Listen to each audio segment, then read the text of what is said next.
everyone, welcome to our week where we're covering content related to Chapter 13 in our textbook, Creating Vision and Strategic Direction.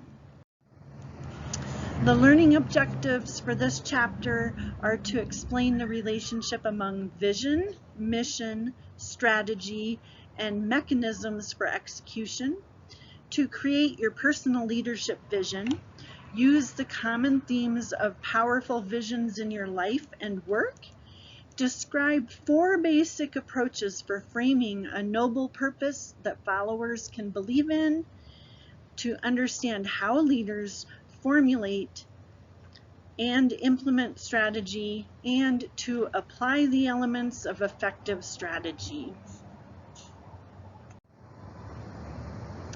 So first we want to think about, well, what do we mean by strategic leadership?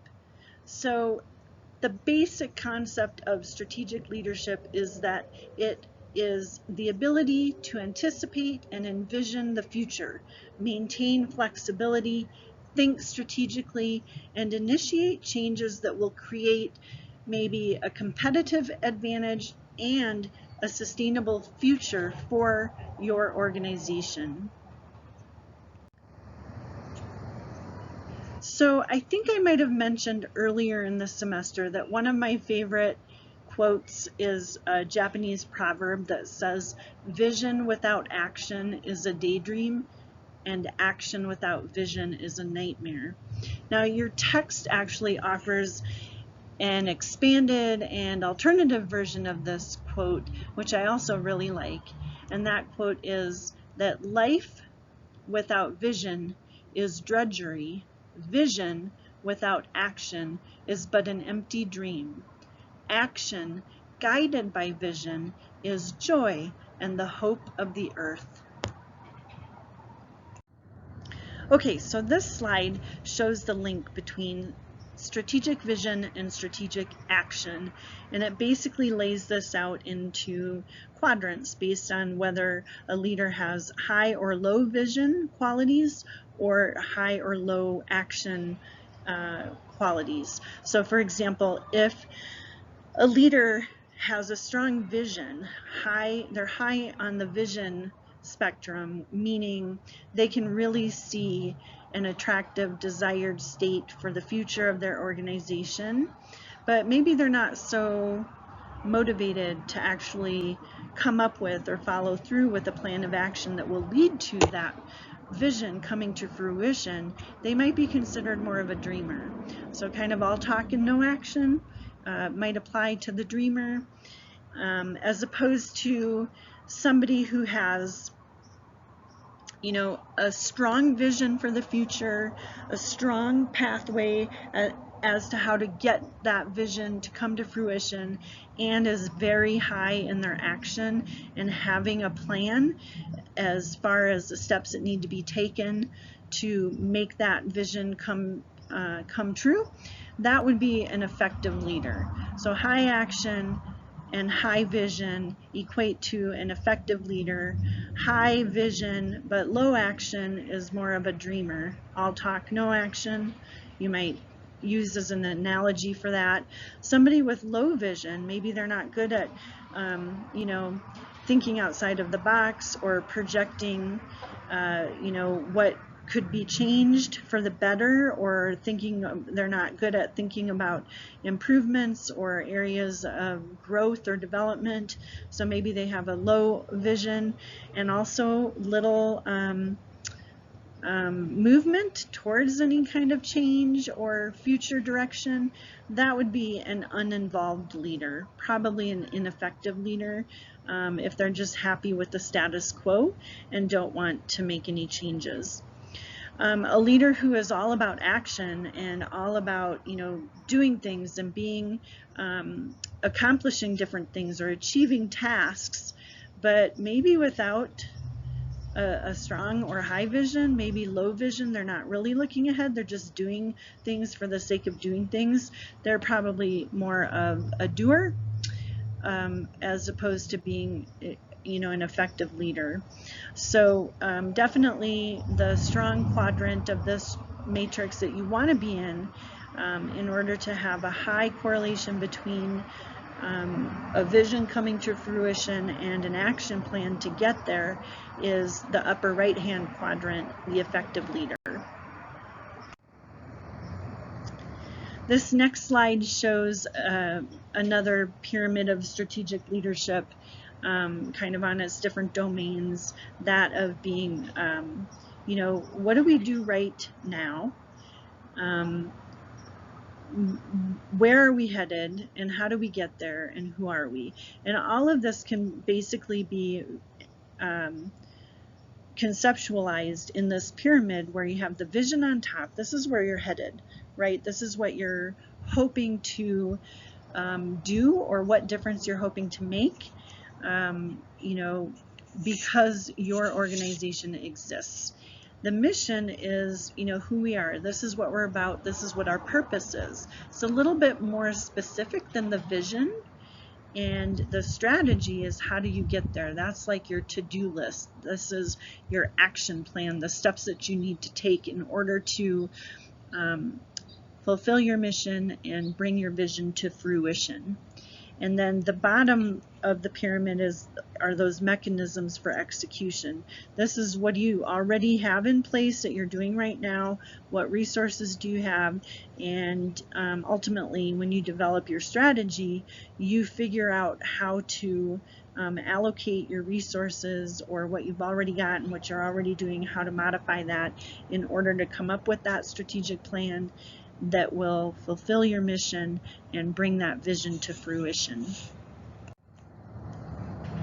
So strategic leadership skills have to do with the things that are indicated on this slide: anticipating threats and opportunities. This is directly related to a SWOT analysis.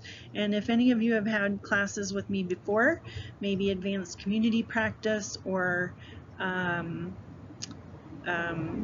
social welfare planning, also known as planning for social action, you have probably put together a SWOT analysis, and will remember that that stands for strengths, weaknesses, opportunities, and threats. And so this is a leadership skill that is often used to sort of look at, you know, the pros and cons of your organization or of your team, and anticipating how to overcome the challenges or threats that your organization or team faces, and how to utilize the strengths that you already have, or how to create more strengths through opportunities that might exist external to the organization. So this is a really important skill for strategic leaders to uphold.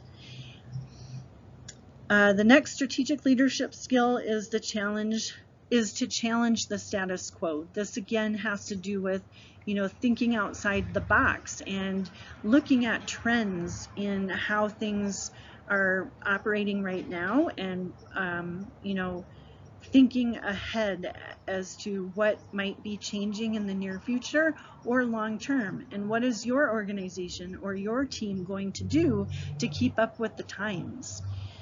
Interpreting trends is related to that as well. You know, how are you looking at trends? Where are there areas of improvement that are needed? Where are things changing that are within your control and without your control, outside of your control? And kind of trying to figure out what to do about those, and how to you know, accommodate those into your strategic plan. A really good example of this actually has to do with the pandemic, right? So think about it.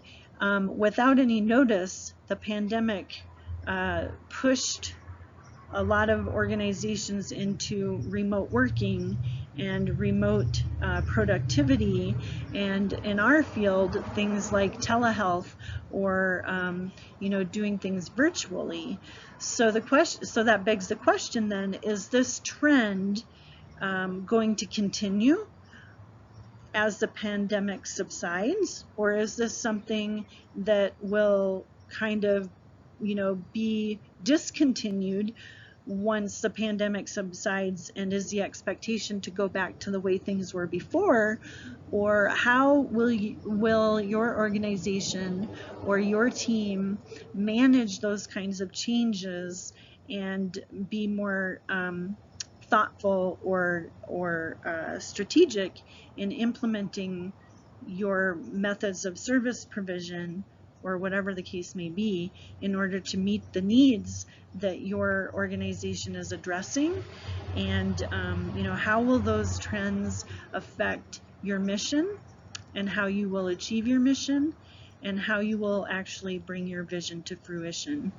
And so achieving alignment across all of those dimensions or domains of your strategic planning are important leadership skills if you hope to be effective. So let's talk about these domains. So vision, this was at the top of the pyramid. This is kind of your overarching conceptual model, if you will, for your organization or team. This is something that is like an ideal or attractive future. It's the desired state that is credible and that you hope to achieve, but you're not quite there yet because it's not readily attainable. So, most organizations, especially healthcare and human service organizations, have a vision statement, and these are usually something that are created and put into writing, and it's something that is usually directional and gives sort of the idea of where you're going. Why does your organization exist, right? So what is your charge? So usually you think about, you want to make a difference of some kind. So something's going to improve or get better or change in a positive direction or something like that. And vision statements are usually pretty short and sweet and directional, like I said, and sort of reveal a hoped for state of change that your team or your organization hopes to accomplish. This slide shows just some very specific examples of brief vision statements that are in your textbook. A lot of these are more, corporations and businesses, but the concept is the same. The idea behind a vision statement is the same. The bottom one here is United Way, and their vision statement is to improve lives by mobilizing the caring power of communities. Period. Just short and sweet. So the nature of a vision statement is really about moving from a current reality toward a desired future, rather than staying the course or just the maintaining the status quo, and that's basically what we have talked about already. A vision is important because it links the present to the future. It defines where you're starting from and where you want to end. It energizes people and focuses attention. It keeps people motivated to move in a specific direction, and it gives meaning to their work. It helps people feel like they're important and that they play a role in meeting that vision, and that they have a purpose for their part of the team. A vision also helps to establish a standard of excellence and integrity. So it's sort of like a way to be accountable for your actions along the way, because you want to achieve your vision in, ways that are viewed as positive, appropriate, and, meaningful.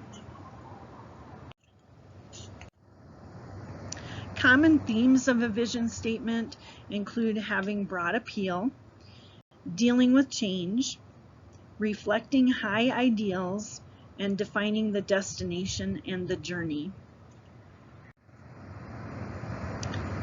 So your book also talks about this idea of self-reference, which is a principle stating that each element in a system will serve the goals of the whole system when the elements are imprinted with an understanding of the whole.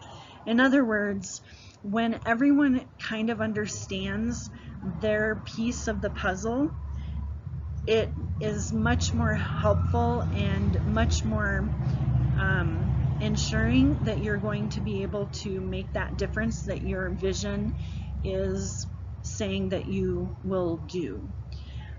You know, an organization or a team is comprised of many different moving parts oftentimes. Kind of think about cogs moving in order to make a clock work, right? So without the different pieces or the different components of that clock and the cogs in the clock's not going to work right. It's not going to chime. It's not going to tell time the way you want it to. But when all of the cogs and all of the pieces are working together and they're doing their part to make things work or come together, then you're going to be successful. So that's what self-referencing is about, and understanding the reference point of your role within that system, within that team, within that organization, in meeting your goals and your objectives and fulfilling your mission and your vision.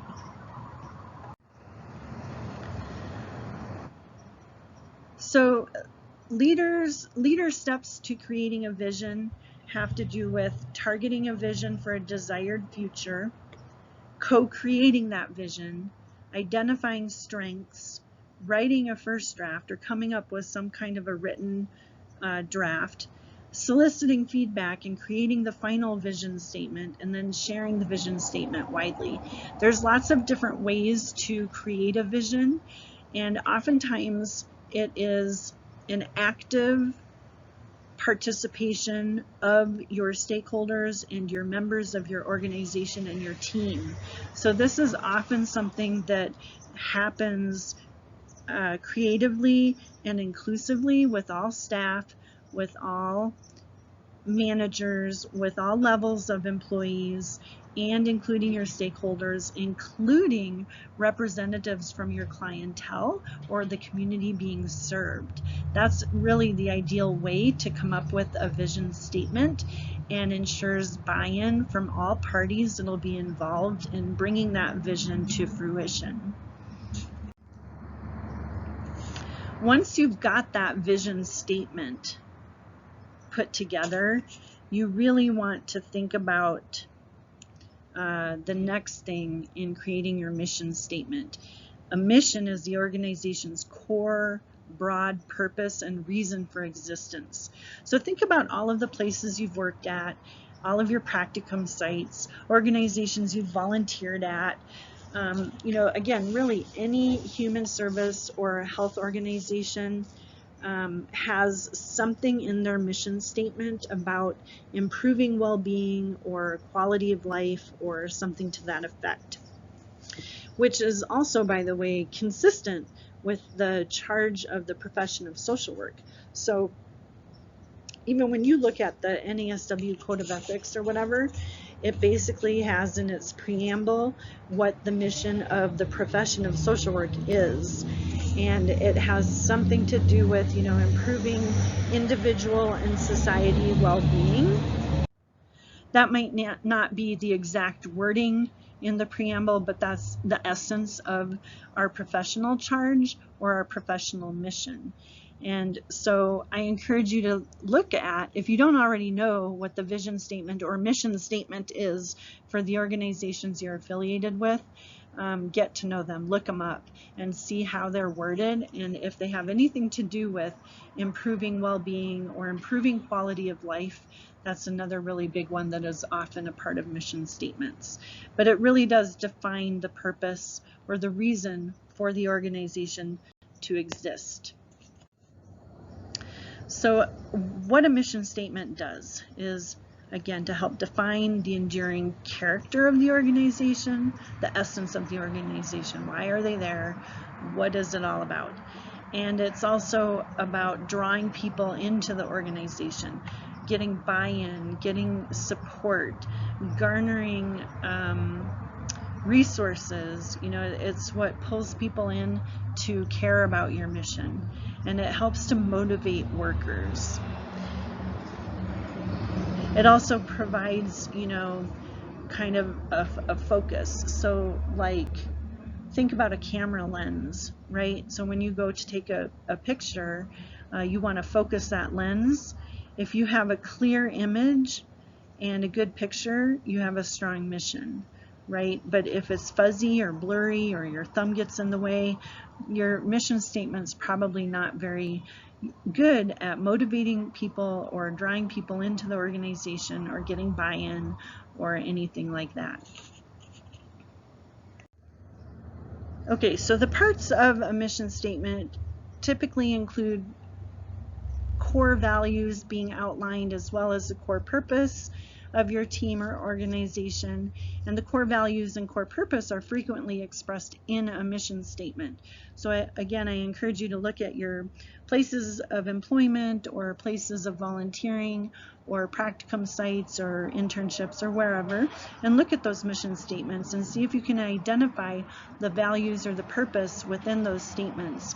Again, you can look at NASW's Code of Ethics, and it outlines very specifically the core values of social work practice, which are like service, integrity, competence, importance of human values and relationships, dignity and worth of a person. Those are, you know, the core values of social work practice and the social work profession, and they are spelled out succinctly.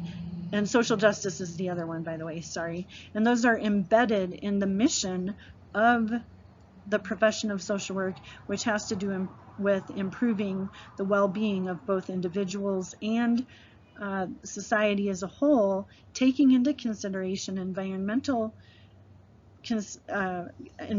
factors, and especially focusing on people who are vulnerable, oppressed, disenfranchised, disadvantaged, and those living in poverty. So it's very specific, and the values directly link to that mission statement. So this slide has to do with the power of a strong mission statement, and it reflects results of a survey that was done with employees, asking them whether they agree or disagree with their company's mission statement, and how it impacts their sense of job importance. So you can have a look at that and see what information you note there that is informative and interesting. So this is another example of a mission statement that incorporates values. So we've all seen the commercials for Aflac, I'm sure, right?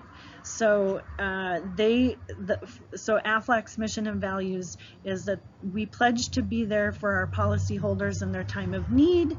And Aflac's philosophy is to combine innovative strategic marketing with quality products and services at competitive prices to provide the best insurance value for consumers. And they do this by building better value for their shareholders, supplying quality service for their agents, and providing an enriching and rewarding workplace for their employees. All right, this slide shows a leader's framework for noble purpose. So you can have a look at this and kind of see how the different purposes might link to descriptions and a basis for action. And then it gives some examples of organizations that align with these different purposes, whether it's for discovery, you know, meaning finding something new, maybe being a pioneer or an entrepreneur, or if the purpose has to do with excellence, being the best at something, or being the most productive or most fulfilling entity in the business, or whether it's more altruistic and provides a service that really has to do with you know, striving for some sort of happiness or contentment, being content, or if it has a purpose of heroism, so being effective or being achieving different that make a difference in people's lives. So strategic management has to do with the set of decisions and actions used to formulate and implement specific strategies that will achieve a competitively superior fit between the organization and its environment so as to achieve organizational goals. So first you have your overarching vision, then you have your more specific mission, and then you have to have some kind of a strategic plan. And so strategic management has to do with how to create and oversee that strategic plan. So your strategy is the general plan of action that describes resource allocation and other activities for dealing with the environment and helping the organization attain its goals. So this is your strategic plan. This is your action steps, your to-do list as to how you're going to fulfill your mission and bring that vision to fruition. So developing an effective strategy incorporates active listening with people on both the inside and the outside of the organization. So any parties that have anything to do with or are affiliated with your team, the stakeholders, those are all important to include in developing that strategic plan, examining the trends and discontinuities in the environment that can be used to gain an edge, studying past events and acting based on those anticipated future events, using hard analysis to help set a course for the future. That could be including research or census data, or maybe a community needs assessment or something to that effect. That can be included in that hard analysis, or a SWOT analysis like I mentioned earlier, that can again set the course for the future action. And this also helps shift your strategy if needed, so that there's an evaluation component to this effective strategic planning process. If things don't go the way you think they will with plan B, then you need to shift direction potentially and go with a plan B or plan C or whatever. There's different ways of developing an effective strategy, and it might include a strategic planning session or possibly a retreat, or maybe even a strategic decision maker event. And again, it should be all inclusive of staff, the board of directors, client perspectives, and other stakeholders. Elements of your strategy might include core competence, synergy, and value. So core competence has to do with something the organization does extremely well in comparison to others in the field or competitors, however you want to however you want to look at it. Synergy relates to the interaction of organizational parts to produce a joint effect that is greater than the sum of the parts. So that's very much in alignment with social systems theories.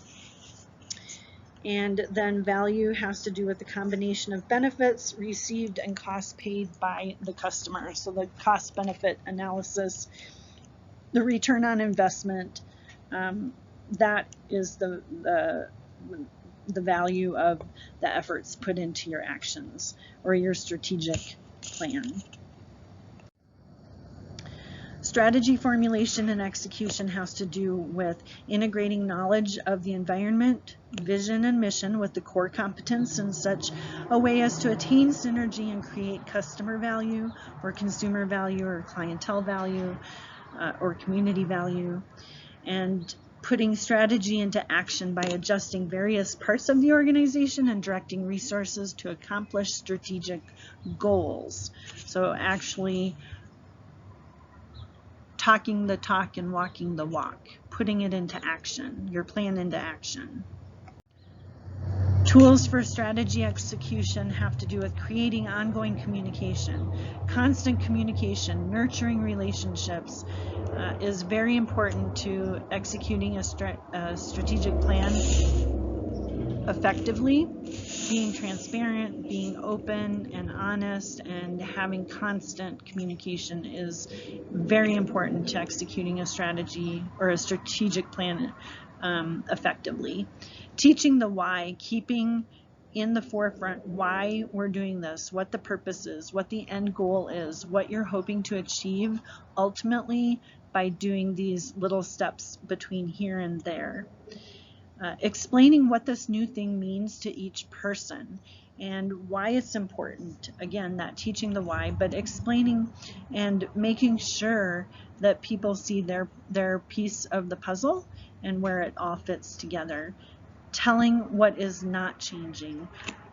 People need a sense of stability or security in order to be successful with making changes, and sometimes change has to be done in baby steps rather than just one giant leap. And so giving people that sense of security about here's the things that are not changing and this is why, but because these other pieces need to change, we're going to take the strengths from the things that are not changing and use those to change the things we do need to change. So this slide here talks about the decision-making, the strategic decisions, making strategic decisions. And again, it kind of lays it out by impact levels and ease of execution. So if you've got, a high strategic impact and it's hard to execute, then you're looking at major changes, but with the potential for high payoff. So a huge investment, and it might be hard to do, but you might really have a high impact if in fact you can make it happen. So think about something like infrastructure changes that President Biden has been proposing. So that's really hard to do and it costs a lot of money, but the impact for making sustainable changes to the environment are huge and could potentially protect life as we know it on our planet or make things better for our future, generations, right? Now, if it's easy to execute and also has a high impact, then this refers to simple changes that have, that can be taken immediately, maybe taken first. It's easy to change, but it's going to make a big difference in the end. Versus something that really doesn't have a huge impact and it's really hard to execute. These are things that are really hard to change, and there's not even necessarily a huge payoff to make those changes.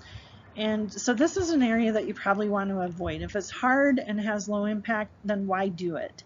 It's not worth it in the end.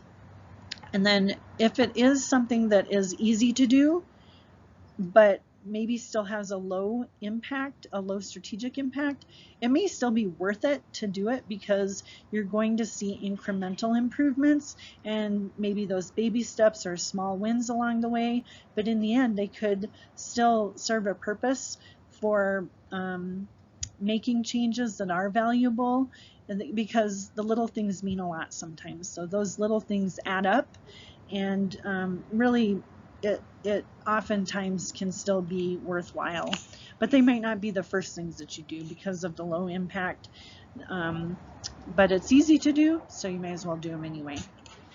So there you have it. Those are some of the key factors related to strategic planning, which involves vision statements and mission statements, which really directly links to goals and objectives of your organization or team. And once you have those all established, then you have to come up with that strategic plan or the action steps in order to execute that plan, which allows you to meet your goals and objectives, bring your missions, achieve your mission statement, and bring your vision statement to fruition.